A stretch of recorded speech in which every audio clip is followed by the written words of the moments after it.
Hello dear learners, कैसे हैं आप सब। आई होप सब लोग बढ़िया होंगे, मज़े में होंगे। ये जो वीडियो है ये है बीएड सेमेस्टर 4 के लिए। सब्जेक्ट कोड है B402 school curriculum development. Unit 3 इसमें कवर करेंगे हम जो है approaches of curriculum development. And जो टॉपिक है इस वीडियो वो है organisation of curriculum. So video को लास्ट तक देखिएगा, जो भी आपके डाउट्स हैं क्लियर करिएगा। चैनल पर नए हैं, पहली बार आए हैं तो चैनल को सब्सक्राइब करिएगा, वीडियोज़ को लाइक करिएगा, अपने फ्रेंड्स के साथ शेयर भी करिएगा। तो फटाफट स्टार्ट करते हैं इस वीडियो को। सबसे पहले समझ लेते हैं कि आखिर करिकुलम ऑर्गेनाइजेशन का मीनिंग क्या है। अगर बात करें मीनिंग की तो पहला पॉइंट कहता है कि भाई करिकुलम ऑर्गेनाइजेशन को हम डिफाइन कर सकते हैं एक प्रोसेस की तरह, जो कि सिस्टमैटिक अरेंजमेंट है उस कंटेंट का एंड एजुकेशनल लर्निंग एक्सपीरियंस है ऐसा, जिसके थ्रू एक इफेक्टिव एम्प्लॉयमेंट हो सके ह्यूमन एंड मटेरियल रिसोर्सेज का for the attainment of educational objectives. यानी कि जितने भी फिज़िकल ह्यूमन रिसोर्सेज हैं, एजुकेशन का कंटेंट है, उसको इस तरीके से सिस्टमेटाइज पैटर्न में रखना जिसके थ्रू आपके जो भी लर्निंग ऑब्जेक्टिव है, एजुकेशनल ऑब्जेक्टिव है, वो फुलफिल हो पाए। Curriculum organisation is creative and innovative way to prepare content that is independent of course design. अच्छा, होता क्या है, कई बार करिकुलम ऑर्गेनाइजेशन को करिकुलम डिज़ाइन भी समझा जाता है, बट ये थोड़ा सा उससे डिफरेंट है। यहाँ पर होता क्या है कि करिकुलम ऑर्गेनाइजेशन का मतलब है कि वो क्रिएटिविटी, वो इनोवेटिव आइडियाज़ जिसके थ्रू आप कंटेंट को प्रेजेंट करेंगे, और जो कि कोर्स डिज़ाइन से टोटली डिफरेंट होते हैं। इनको आप किसी भी कोर्स डिज़ाइन में अप्लाई कर सकते हैं, मतलब आप कोई भी टाइप का कोर्स हो उस पर इसको अप्लाई कर पाएंगे जो भी आप ऑर्गेनाइजेशन का पैटर्न तैयार करेंगे, whether they be integrated, discipline specific और कस्टमाइज्ड। तो इररिस्पेक्टिव ऑफ दिस फैक्ट कि जो भी आपने कोर्स डिज़ाइन चूज़ किया है, चाहे वो इंटीग्रेटेड हो, डिसिप्लिन स्पेसिफिक हो या फिर कस्टमाइज्ड हो, वहाँ पे आप इसको इजीली अप्लाई कर पाएंगे। कुछ स्टेप्स हैं करिकुलम ऑर्गेनाइजेशन की, जिसमें सबसे पहले आता है consideration of educational aim to be achieved. कि आप जो ऑर्गेनाइजेशन करेंगे, चाहे वो कंटेंट फ्रेमिंग हो, डिज़ाइनिंग हो, एक्सवाइजेड कुछ भी हो, वो सब कुछ डिपेंड करता है एजुकेशनल एम पे कि आप क्या एजुकेशनल एम लेके चल रहे हैं, क्या आप अचीव करना चाहते हैं। तो पहला पॉइंट या पहली स्टेप ये हो गई। सेकेंड में फॉर्मुलेशन ऑफ एजुकेशनल ऑब्जेक्टिव है। तो जो भी आपने एम्स बनाए, देन आप उन्हें ऑब्जेक्टिव्स में ट्रांसफॉर्म करेंगे। आप डिसाइड करेंगे कौन सा एंड रिजल्ट है जो आप अचीव करना चाहते हैं वो।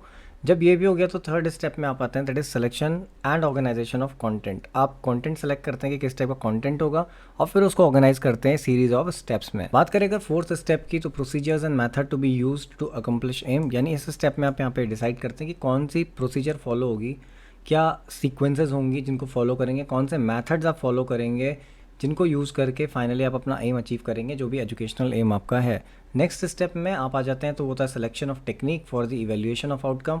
यानी आप यहाँ पे एक टेक्निक को सेलेक्ट करते हैं कि आप किस तरीके से इवैल्यूएशन करेंगे उस एजुकेशनल ऑब्जेक्टिव का, यानी कि क्या जो भी आपका एम था वो अचीव हुआ या नहीं हुआ, तो वो इवैल्यूएशन के थ्रू पता चलेगा। तो यहाँ पे आप टेस्ट डिज़ाइनिंग करेंगे, किस टाइप का टेस्ट होगा, किस टाइप का इवैल्यूएशन होगा, वो इस स्टेप में आएगा।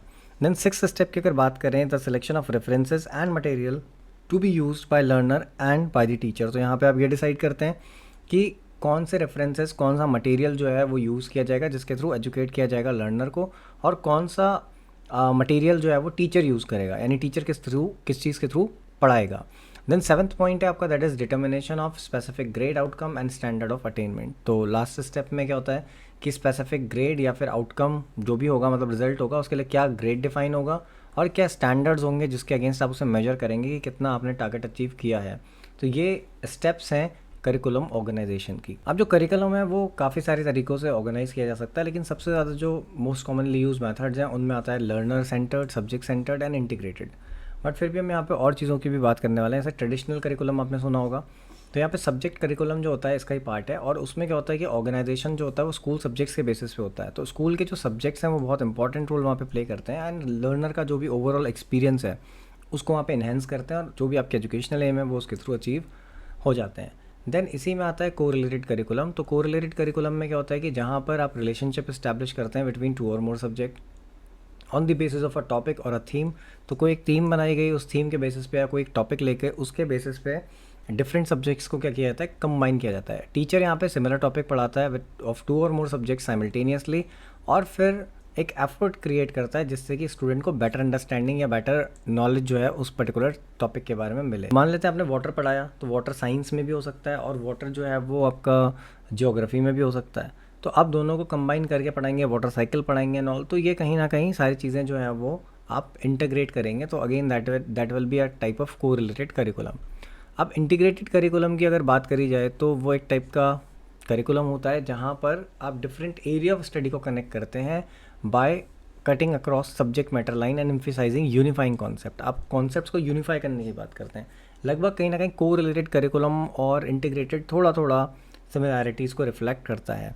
अब इसी में कॉन्सेप्ट्स आ जाते हैं जैसे लर्नर सेंटर्ड करिकुलम। तो ऑब्वियसली लर्नर सेंटर्ड करिकुलम का मतलब है कि वो करिकुलम जिसमें सारी की सारी चीज़ें, एक्टिविटी, जितने भी लर्निंग एक्सपीरियंसेस हैं, कंटेंट है, उन सबको पूरा का पूरा रेडी किया जाता है एज़ पर दी स्टूडेंट्स, यानी कि उनके पूरा का पूरा फोकस सिर्फ स्टूडेंट्स पे होता है। जैसे यहाँ पे लिखा भी है कि नॉर्मल चाइल्ड एक्टिविटी पे such as exploring, listening, story telling, playing and listening. तो यहाँ पे सारी चीज़ें जो हैं वो सब बच्चे के हिसाब से होंगी। Then experience curriculum is the one that gives importance to the immediate felt need of learner and not to the anticipated need and interest। अब होता क्या है कि जो आपकी एक्सपीरियंस करिकुलम होता है वो हमेशा लर्नर की इमीडिएट फेल्ट नीड पे वर्क कर रहा होता है, यानी कि लर्नर को एग्जैक्टली क्या चाहिए वो, ना कि एंटिसिपेटेड नीड्स या इंटरेस्ट पे। एंटिसिपेटेड का मतलब जो हम डिसाइड कर रहे होते हैं कि ऐसा होगा, कि बच्चे को ये चीज़ चाहिए होगी या बच्चे को ऐसा लगेगा, तो वो नहीं, बल्कि एग्जैक्टली जो उसकी नीड होती है उसको फुलफ़िल करने की बात यहाँ पे करी जाती है। तो यहाँ पे सारी एक्टिविटीज़ ऐसे ऑर्गेनाइज होंगी जिससे कि उसकी अल्टीमेट नीड जो है वो सेटिस्फाई हो सके।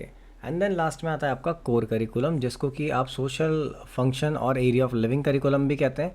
It is intended to enable the learner to study problem that demand personal and social action in the contemporary world. तो जो रियल लाइफ सिचुएशन है वर्ल्ड की, वहाँ से रिलेटेड जो प्रॉब्लम्स हैं उनको कैसे सॉल्व करेगा, उसमें पर्सनल अटेंशन क्या होगा, सोशल एक्शंस क्या लेगा लर्नर, इन सारी चीज़ों को पढ़ाने वाला जो करिकुलम है वो है आपका कोर करिकुलम। तो अगेन यहाँ पे जितनी एक्टिविटीज़ ऑर्गेनाइज होंगी वो रियल वर्ल्ड की जो भी प्रॉब्लम है, current situation, scenario and all, उन सारी चीज़ों को लेकर, सोसाइटी को लेकर डिज़ाइन करा जाएगा। और यही आपका मेन फिर करिकुलम जो है वो कहलाता है। इन शॉर्ट आप ये भी कह सकते हैं कि कोर करिकुलम में वो सारे सब्जेक्ट्स इन्वॉल्व होते हैं जो कॉमनली हर किसी को पढ़ाए जाते हैं।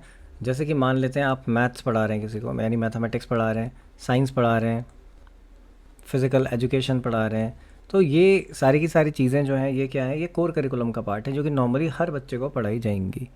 सो ये था करिकुलम ऑर्गेनाइजेशन पे वीडियो। आई होप वीडियो अच्छा लगा होगा। वीडियो अच्छा लगा तो वीडियो को लाइक करिएगा, अपने फ्रेंड्स के साथ शेयर करिएगा, चैनल सब्सक्राइब नहीं किया तो चैनल सब्सक्राइब करिएगा। और हाँ, all the best for your tomorrow's examination. Thanks for watching the video.